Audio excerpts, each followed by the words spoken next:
Sir आज आप लोग आज़ाद मोहल्ले में गए थे, एक होटल और घर में चेकिंग की थी। कौन से प्रकरण के मामले में जो है किसकी गिरफ्तारी? जैसा कि आप सबको मालूम है, थाना कोतवाली अशोकनगर में अपराध क्रमांक 552/25 का कायम है, जिसमें शहर का नामचीन सटोरिया आज़ाद खान मुलजिम बना है और जो लगातार जिसके बारे में सारी विवेचना के अंतर्गत पुष्ट प्रमाण हम लोगों को मिल गए हैं। इस संबंध में उसकी तलाश के लिए आज हम आज़ाद मोहल्ले में स्थित उसके मकान पर गए थे और जहां उसका होटल बना हुआ है पुराने बस स्टैंड पर आज़ाद पैलेस, वहां जाकर हमने उसकी सर्चिंग की थी, लेकिन वो मिला नहीं है। सर्चिंग के दौरान उसके घर की जो महिलाएं मिली थी उनके साथ पूरे पुलिस ने सर्चिंग की थी और साथ में इस होटल के स्टाफ के साथ वहाँ देखा था। सर कुछ नोटिस भी चिपकाए? हाँ, उनको हाजिर होने के नोटिस चिपकाए गए हैं और अगर वो नोटिसों के पालन में हाजिर नहीं होते हैं तो जो वैधानिक न्यायिक प्रक्रिया है हम उसके अंतर्गत आगे। कब तक का समय दिया गया सर नोटिस के माध्यम से? हमने 3 दिन का समय दिया है। सर इस दौरान कुछ आसपास के लोगों से आपने बात की है? हाँ, आसपास के रहवासियों से हमने उनके बारे में पूछा था और उनके घर के अन्य पुरुष सदस्यों के बारे में भी जानकारी ली थी। तो सारी जानकारी उनकी पतासाजी के क्रम में की गई थी।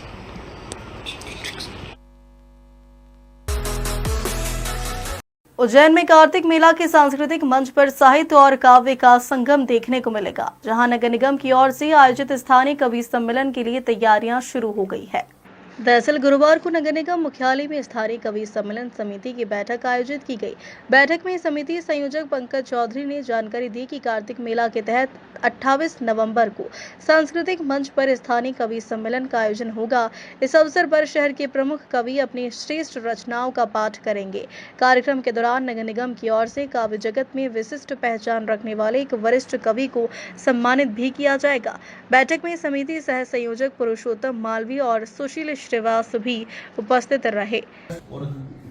स्वर्गीय जीवनलाल जी उपाध्याय जी की स्मृति में स्थानीय कवि सम्मेलन रखा गया है कार्तिक मेले के अंदर, जिसकी तारीख 28/11/2025 शुक्रवार को रखी गई है और शहर के जो नामचीन कवि है उनका हम नए पुराने कवियों का, उनमें से कुछ कवियों का हम सम्मान भी करेंगे और शहर के संपूर्ण रहवासियों से, नागरिक बंधुओं से मेरा निवेदन है कि वे 28 तारीख के दिन शुक्रवार को कार्तिक मेले में आकर इस कार्यक्रम का आनंद लेवें। उज्जैन से सचिन यादव की रिपोर्ट। मध्य प्रदेश कांग्रेस के 3 बड़े नेता प्रदेश अध्यक्ष जीतू पटवारी, पूर्व मुख्यमंत्री दिग्विजय सिंह और नेता प्रतिपक्ष उमंग सिंघार ने भोपाल में संयुक्त प्रेस कॉन्फ्रेंस की। उन्होंने विशेष संक्षिप्त पुनरीक्षण को लेकर भाजपा और चुनाव आयोग पर गंभीर आरोप लगाए। कांग्रेस पदाधिकारियों का आरोप है कि लाखों मतदाताओं के वोट काटे जा रहे हैं ताकि लोकतंत्र को कमजोर किया जाए। हमारे सीएलपी नेता ने कुछ दिन पहले प्रेस से आप लोगों के माध्यम से पूरे प्रदेश को बताया था कि कितने लाख वोटों को हेरा फेरी कर भारतीय जनता पार्टी ने मध्य प्रदेश में 25-27 सीटें वोट चोरी के माध्यम से चुनी है। आदरणीय साथियों, कांग्रेस पार्टी देश के संविधान के आत्मा है और देश के संविधान के निर्माण से लेके उसको लागू करने में कांग्रेस पार्टी ने अपनी महती भूमिका निभाई है। इस देश का लोकतंत्र, इस देश का संविधान, इस देश के वोट का अधिकार।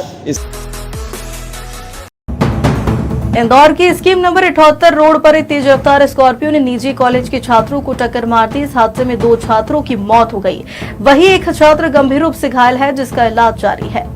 इंदौर शहर की स्कीम नंबर 78 सड़क पर एक बड़ा हादसा हो गया है, जहां स्कॉर्पियो की टक्कर से 2 युवकों की मौत हो गई, वहीं एक युवक गंभीर रूप से घायल है, जिसे अस्पताल में इलाज के लिए भर्ती किया। एडिशनल डीसीपी के अनुसार सभी युवक मेडिकल कॉलेज के छात्र हैं। और तीसरा जो श्रीराम से वो भी खंडवा का रहने वाला है, उसका भी इलाज चल रहा है। फिलहाल जो स्कॉर्पियो थी वो नई उठाई गई है, 1-2 दिन पहले उसका टेम्परेरी पासिंग नंबर था, उसको भी फिलहाल जब्त कर लिया गया है और जो चालक है वो फरार है, उसको उसके लिए लगातार टीमें तफ्तीश दे रही है। FIR शुजालपुर न्यायालय में कार्यरत रह चुका एक व्यक्ति पिछले 2 दिनों से लापता है। उसकी कार जमथर नदी के किनारे मिली है, जिसमें एक 7 पेज का पत्र और कई दस्तावेज बरामद हुए हैं। पत्र में आत्महत्या की बात के साथ करीब 13 लोगों पर प्रताड़ना के आरोप लगाए गए। जानकारी के अनुसार शुजालपुर न्यायालय के पूर्व कर्मचारी अनिल दोहरे पिछले 2 दिनों से लापता है। वह बीते कुछ वर्षों से अपनी कार ट्रेवल्स सेवा चलाते थे। उनकी गुमशुदगी रिपोर्ट उनकी पत्नी अर्चना दोहरे ने थाना मंडी में दर्ज करवाई थी। गुरुवार को अर्चना दोहरे को मोबाइल पर पति का हाथ से लिखा 7 पेज का पत्र मिला, जिसमें आत्महत्या का जिक्र किया था। इसके बाद पुलिस ने तलाशी ली तो अनिल दोहरे की कार जटाशंकर क्षेत्र में जमथर नदी किनारे खड़ी मिली। कार के अंदर से 7 पेज का पत्र, हाईकोर्ट से मिला स्टे ऑर्डर और आदिम जाति विभाग जिला संयोजक व कलेक्टर को संबोधित आवेदन भी बरामद हुए।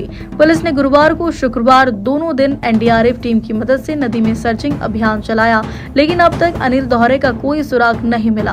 पुलिस को मिले पत्र में करीब 13 लोगों के नाम दर्ज हैं, जिन पर आर्थिक लेन देन और शोषण के चलते मानसिक प्रताड़ना के आरोप लगाए गए।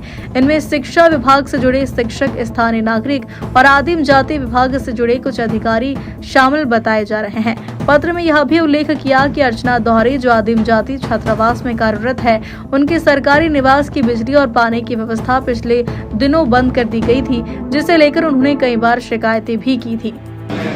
परसों के दिन अनिल दोहरे की पत्नी श्रीमती अर्चना दोहरे थाने पर आई थी कि मेरे पति अचानक शाजापुर का बोलकर गए थे और उनके द्वारा व्हाट्सएप पे एक सुसाइड नोट भेजा गया है।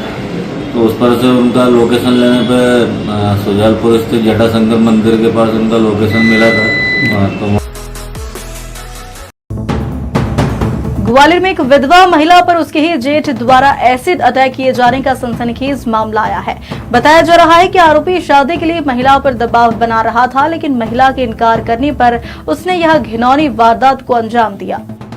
यह वारदात कंपू थाना क्षेत्र की अवारपुरा इलाके की है, जो मुस्लिम बाहुल्य बस्ती मानी जाती है। शुक्रवार शाम महिला अपने मायके में थी, तभी उसका जेठ मुशीर खान बोतल में एसिड लेकर घर में घुस आया। महिला उस समय रसोई में सब्जी काट रही थी, तभी आरोपी ने उस पर एसिड अटैक फेंक दिया। एसिड अटैक में महिला का चेहरा, सीना, हाथ और पैर बुरी तरीके से झुलस गए। घायल महिला को तुरंत जरारोग्य अस्पताल की बर्न यूनिट में भर्ती करवाया गया। जांच में सामने आया कि आरोपी मुशीर खान की पत्नी की मौत हो चुकी है और वह पिछले कुछ समय से पीड़िता से शादी करने के लिए दबाव बना रहा था, लेकिन महिला के मना करने पर उसने गुस्से में यह हमला कर दिया। पीड़िता की शादी 12 साल पहले मोहल्ले के एक युवक से हुई थी, जो शराब का आदी था और 9 महीने पहले बीमारी के चलते उसकी भी मौत हो गई थी।